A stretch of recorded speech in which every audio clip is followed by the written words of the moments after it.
Assalamualaikum warahmatullahi wabarakatuh. Salam sejahtera untuk kita semua.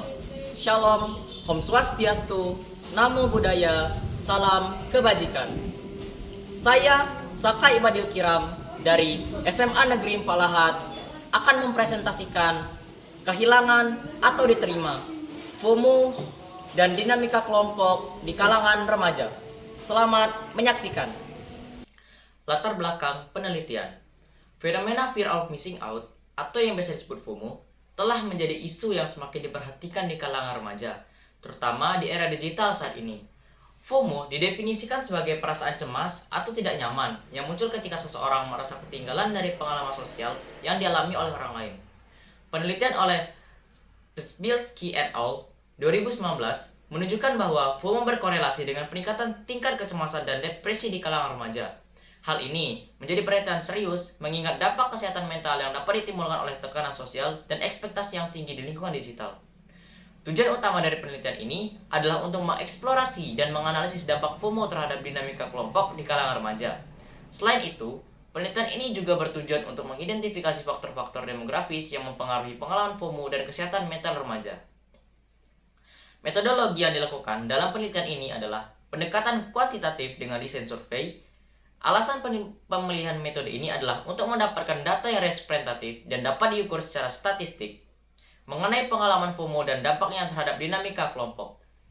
Teknik pengambilan data dilakukan melalui kuesioner yang dibagikan kepada 150 responden remaja berusia 14 hingga 16 tahun. Kuesioner terdiri dari beberapa bagian, termasuk skala Likert untuk mengukur tingkat FOMO, perilaku konformitas, dan kesejahteraan mental.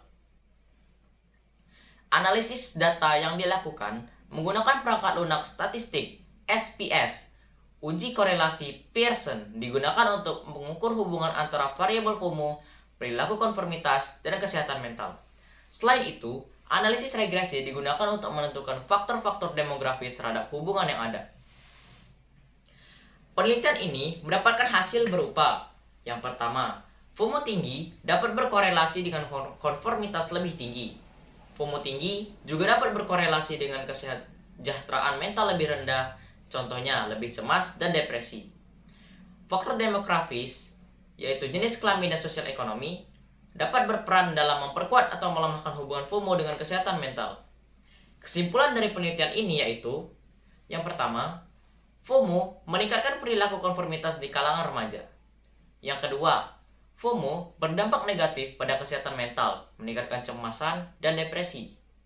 Yang ketiga, jenis kelamin dan latar belakang sosial ekonomi berpengaruh sebagai moderator hubungan FOMO dengan kesehatan mental. Yang keempat, hasil penelitian menegaskan bahwa FOMO merupakan faktor penting dalam dinamika kelompok dan berpotensi mengganggu kesejahteraan remaja. Yang kelima, diperlukan intervensi dan edukasi untuk membantu remaja mengelola FOMO agar tercipta lingkungan sosial yang lebih sehat. Sekian dari saya. Apabila ada salah perkataan, saya mohon maaf. Saya ucapkan terima kasih. Wassalamualaikum warahmatullahi wabarakatuh.